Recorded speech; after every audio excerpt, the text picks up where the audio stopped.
स्वागत है आप सभी का एलएस ऑनलाइन क्लास में। तो मुझे उम्मीद है आप लोग बहुत अच्छे से होंगे। तो आपके लिए बोले थे ना कि ऐसे ही सेट्स लाते रहेंगे 20 क्वेश्चन का। तो बहुत बढ़िया आप लोग के लिए 20 क्वेश्चन लाए हैं, टॉप 20 क्वेश्चन जो कि आपके एग्जाम के लिए बहुत ही महत्वपूर्ण है और बहुत मेहनत करके आप लोग के एग्जाम के लिए है जो है बहुत महत्वपूर्ण क्वेश्चन बना के लाए, ठीक है। तो मुझे उम्मीद है आप लोग इसे अच्छे से देखिएगा और अच्छे से पढ़िएगा और लास्ट तक देखिएगा वीडियो को, ठीक है। तो चलिए, और इस प्रश्न में से आप लोग कितना का जवाब सही दे पाए, कितना का जवाब दे पाए, तो वो आप लोग जरूर बताइएगा। तो चलिए चलते हैं फिर क्वेश्चन पे। चलिए, बहुत अच्छा है, चलते हैं। फर्स्ट क्वेश्चन आ गया है कि निराला किस साहित्य साधना के रचनाकार कौन है। तो निराला किस साहित्य साधना के रचनाकार कौन है? Ramvilas Sharma. Option number D बिल्कुल ही सही हो जाएगा, ठीक है। और इसमें हम आपको बताएं ना, टॉप 20 क्वेश्चन आपके एग्जाम के लिए बहुत महत्वपूर्ण है। इसमें से हर एक प्रश्न आपको एग्जाम के लिए महत्वपूर्ण है, ठीक है। याद रखिएगा कि रामायण की रचना किस भाषा में है। तो याद रखिएगा Sanskrit, option number A. Next प्रश्न आपको यहाँ पे है कि अमरकांत लिखित कहानी का नाम है।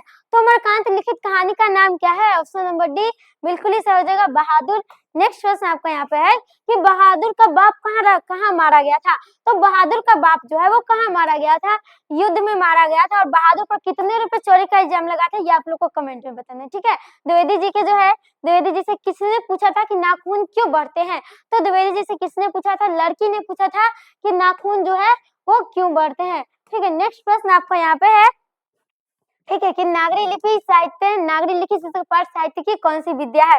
तो इसका क्या हो जाएगा? तो याद रखिएगा साक्षात्कार, निबंध, भाषण या फिर जो है कहानी। क्वेश्चन नंबर याद रखिएगा, इसका जो है बी ऑप्शन बिल्कुल ही सही हो जाएगा। यह क्या है? निबंध है, ठीक है। नेक्स्ट प्रश्न आपका यहाँ पे है कि स्वदेशी शीर्षक पाठ के रचनाकार कौन है। तो स्वदेशी शीर्षक पाठ के रचनाकार कौन है? प्रेमघन, यानी कि ऑप्शन नंबर आपका डी बिल्कुल ही सही हो जाएगा।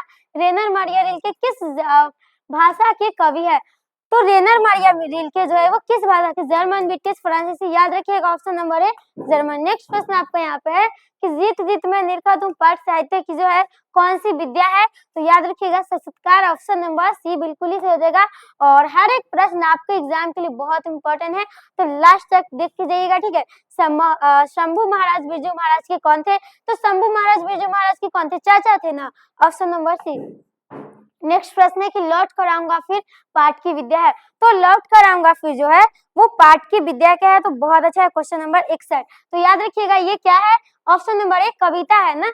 नेक्स्ट प्रश्न आपको यहाँ पे है कि विशेषण के भेद होते हैं। तो विशेषण के कितने भेद होते हैं? बहुत बढ़िया, ऑप्शन नंबर डी 4 होते हैं। नेक्स्ट प्रश्न यहाँ पे है कि कुंवर नारायण रचित पाठ है तो कौन है? अक्षर ज्ञान, एक वृक्ष की हत्या, मछली या फिर जो है बहादुर। तो याद रखिएगा एक वृक्ष की हत्या किसके द्वारा रचित है? कुंवर नारायण के द्वारा, ठीक है।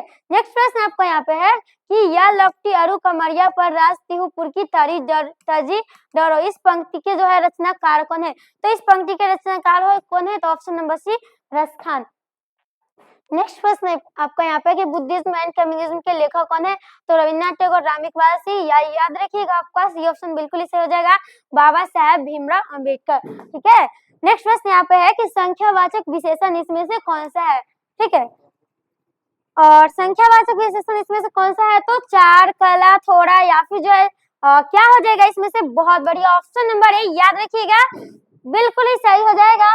और आप लोग का एग्जाम का तैयारी चल रहा है कैसा, वो भी आप लोग जरूर बताइएगा। चलिए नेक्स्ट प्रश्न कि ननकाना साहब का संबंध जो है वो किससे है। और समय बहुत ही कम है आपके एग्जाम का, तो इसका जवाब चलिए दीजिए और एग्जाम बहुत ही अच्छे से पढ़िएगा, ठीक है। चलिए ए ऑप्शन बिल्कुल ही सही हो जाएगा। नेक्स्ट प्रश्न है कि नाखून हमारा प्रतीक, नाखून हमारी जो है किस चीज का अवशेष है? दया का, मानवता का, पशुता का? पशुता का अवशेष है ना नाखून, ठीक है। नेक्स्ट प्रश्न यहाँ पे है कि आरंभिक हिंदी का साहित्य मिलने लग जाता है। तो आरंभिक हिंदी का साहित्य जो है वो कब से मिलने लग जाता है? 5वीं 6वीं सदी से, या फिर जो है 8वीं 9वीं सदी से, 10वीं 11वीं सदी से, या फिर जो है क्या हो जाएगा? तो बहुत बढ़िया, याद रखिएगा 8वीं 9वीं सदी से। नेक्स्ट प्रश्न यहाँ पे है कि अमरकांत जी का जन्म कब हुआ? तो बहुत बढ़िया, याद रखिएगा। और ये सब प्रश्न आपके एग्जाम के लिए बहुत बहुत महत्वपूर्ण है, तो बहुत अच्छे से याद रखिएगा, ठीक है। और आपके लिए इतना मेहनत करके क्वेश्चन, इंपॉर्टेंट क्वेश्चन आप लोग के लिए बना के लाए हैं, सेट्स लाए हैं, ठीक है। सेट, ठीक है, सेट बना के लाए हैं, तो बहुत अच्छा। और आप लोग जो है क्लास को शेयर कर लीजिएगा, ठीक है। चलिए बी ऑप्शन इसका बिल्कुल ही सही हो जाएगा। ठीक है। और 20 प्रश्न हो गया है, ठीक है। तो मुझे उम्मीद है आप लोग इस क्लास को लास्ट तक देखेंगे, ठीक है, देखे होंगे। और क्लास कैसा लगा और आप लोग के लिए बहुत इंपॉर्टेंट है। तो चलिए फिर नेक्स्ट क्लास में मिलते हैं, तब तक के लिए जय हिंद, जय भारत।